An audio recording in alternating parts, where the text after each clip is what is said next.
একদিন ভাবুন তো, মহাদেব আর মা পার্বতী নিজেই এক গরিব পরিবারের বাড়িতে ভিক্ষা চাইতে গিয়েছিলেন। কেন এমন করলেন তারা? একদিন মহাদেব ও মা পার্বতী এক বিশাল নিম গাছের নিচে দোলনা দুলছিলেন। হঠাৎ মহাদেবের নাকে ভেসে আসে সুস্বাদু খাবারের গন্ধ। তিনি মৃদু হেসে বললেন, হে দেবী, এই খাবার কোনো গরিব মানুষের ঘর থেকে আসছে, আমার তা খেতে ইচ্ছা করছে। মা পার্বতী বললেন, স্বামী, আমারও সেই ইচ্ছা হচ্ছে। তখন দুজনেই সাধুর রূপ ধারণ করে পৃথিবীতে নেমে এলেন। একটি ছোট গ্রামে গিয়ে পৌঁছালেন, যেখানে এক গরিব মানুষ তার পরিবার নিয়ে বাস করত। তার 4টি মেয়ে, আর সংসারে উপার্জন করার মতো মানুষ ছিল শুধু সেই। তারা দরজায় কড়া নাড়তেই এক কন্যা দরজা খুলে জিজ্ঞেস করল, বাবা, আপনাদের কি প্রয়োজন? সাধুর রূপে মহাদেব বললেন, মা, আমরা খুব ক্ষুধার্ত, কিছু খাবার পেতে পারি কি?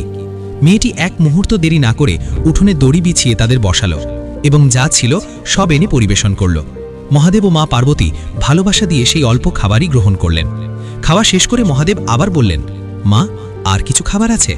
তখন সেই গরিব মানুষ ও তার স্ত্রী হাত জোড় করে বলল, স্বামী, আমাদের কাছে আর কিছু নেই, তবুও যা আছে সবই আপনাদের জন্য দিচ্ছি। তারা নিজেদের শেষ খাবারটুকুও সাধুদের সামনে তুলে দিল। মহাদেব ও পার্বতী সন্তুষ্ট হয়ে সেই অন্ন গ্রহণ করলেন এবং বললেন, এই খাবার শুধু স্বাদের নয়, এতে ভক্তি আর ভালোবাসা আছে।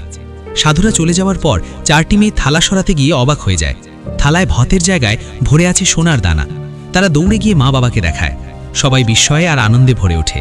ঠিক তখনই মহাদেব ও মা পার্বতী তাদের আসল রূপে দর্শন দিয়ে বলেন, তোমরা আমাদের তৃপ্ত করেছ। তোমাদের ভক্তি আর নিঃস্বার্থ সেবার জন্য আজ থেকে তোমাদের দারিদ্র্যের শেষ হবে। এরপর তারা আবার সেই নিম গাছের নিচে ফিরে গিয়ে আনন্দে দোলনা দুলতে লাগলেন। এই কাহিনী আমাদের শেখায়, যে মানুষ নিঃস্বার্থভাবে অন্যের সাহায্য করে সেই প্রকৃত ধনী। আর ভক্তির সাথে করা সেবা কখনোই বৃথা যায় না, কারণ ভগবান নিজেই ভক্তের দুঃখ অনুভব করেন এবং তার অশ্রু নিজেই গ্রহণ করেন। যদি এই ভিডিওটি হৃদয় ছুঁয়ে যায়, কমেন্টে লিখুন জয় মা অন্নপূর্ণা।